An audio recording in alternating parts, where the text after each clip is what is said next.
ಎಲ್ರಿಗೂ ನಮಸ್ಕಾರ. ಇವತ್ತಿನ ಒಂದು ಸಬ್ಜೆಕ್ಟ್ ಅಂದ್ರೆ ಅಸ್ತಮ, ವೀಸಿಂಗ್ ಅಂತ ಹೇಳ್ತೀವಲ್ವಾ. ತುಂಬಾ ಕಾಮನ್ ಪ್ರಾಬ್ಲಮ್, ಚಿಕ್ಕ ಮಕ್ಕಳಿಂದ ಕೆಲವರಲ್ಲಿ ಸ್ಟಾರ್ಟ್ ಆಗುತ್ತೆ, ಹೆರಿಡಿಟ್ರಿಯಿಂದ ಕೂಡ ಬರುತ್ತೆ.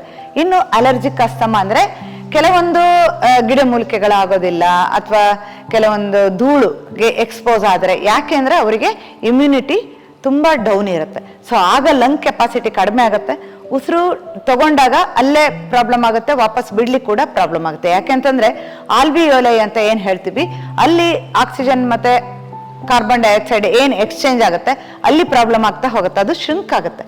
ಆಗ ಅವರಿಗೆ ಸರಾಗವಾಗಿ ಉಸಿರನ್ನ ತಗೊಳ್ಳೋದು ಹಾಗೂ ಬಿಡೋದು ಮಾಡ್ಲಿಕ್ಕೆ ತುಂಬಾ ಕಷ್ಟ ಆಗುತ್ತೆ.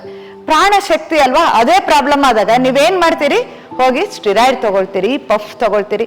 ಅದರಿಂದ ಯಾರಿಗೆ ಬೆನಿಫಿಟ್ ಆಗಿದೆ ಅಂತ ನಿಮ್ಮನ್ನ ನೀವೇ ಕೇಳ್ಕೋಬಹುದು. ಸೊ ಅದು ಜಸ್ಟ್ ಸಪ್ರೆಸ್ ಆಗುತ್ತೆ. ಆ ಶ್ವಾಸನಾಳಗಳಲ್ಲಿ ಏನು ಉರಿಯುತ್ತಾ ಇರುತ್ತೆ, ಆ ಸ್ವೆಲ್ಲಿಂಗ್ ಇರುತ್ತೆ, ಆ ಮೂಮೆಂಟ್ ಅದು ಕಡಿಮೆ ಆಗುತ್ತೆ ವಿನಃ ಅದಕ್ಕೆ ಶಾಶ್ವತ ಪರಿಹಾರ ಸಿಗೋದಿಲ್ಲ. ಸೊ ಬೇರೆ ಅಲರ್ಜಿ ಆಗುತ್ತೆ, ಸ್ಕಿನ್ ಅಲರ್ಜಿ ಆಗುತ್ತೆ, ಬಾಡಿ ವೀಕ್ ಆಗ್ತಾ ಹೋಗುತ್ತೆ. ಆ ಒಂದು ಪ್ರಾಣ ಶಕ್ತಿ ನಿಮ್ಗೆ ಕರೆಕ್ಟ್ ಆಗಿ ಬೇಕು ಅಂದಾಗ ಲಂಗ್ ಕೆಪಾಸಿಟಿನ ಹೆಚ್ಚು ಮಾಡ್ಕೊಳ್ಳೋಕೆ ಕೆಲವೊಂದು ಪರ್ಟಿಕ್ಯುಲರ್ ಪೋಸ್ಚರ್ಸ್ ಇರುತ್ತೆ, ಪ್ರಾಣಾಯಾಮ ಇರುತ್ತೆ, ಅದೆಲ್ಲ ಕಂಪಲ್ಸರಿ ಮಾಡ್ತಾ ಹೋಗ್ಬೇಕು. ಜೀವನ ಶೈಲಿನ ಸ್ವಲ್ಪ ಸರಿ ಮಾಡ್ಕೊಳ್ತಾ ಹೋಗ್ಬೇಕು.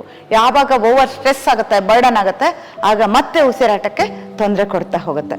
ಸೊ ಫ್ಯೂಚರಲ್ಲಿ ಹಾಗೆ ಇದ್ರೆ ಬೇರೆ ಏನ್ ಬೇಕಾದ್ರೂ ಪ್ರಾಬ್ಲಮ್ ಬರ್ಬೋದು, ಇನ್ಕ್ಲೂಡಿಂಗ್ ಲಂಗ್ ಕ್ಯಾನ್ಸರ್.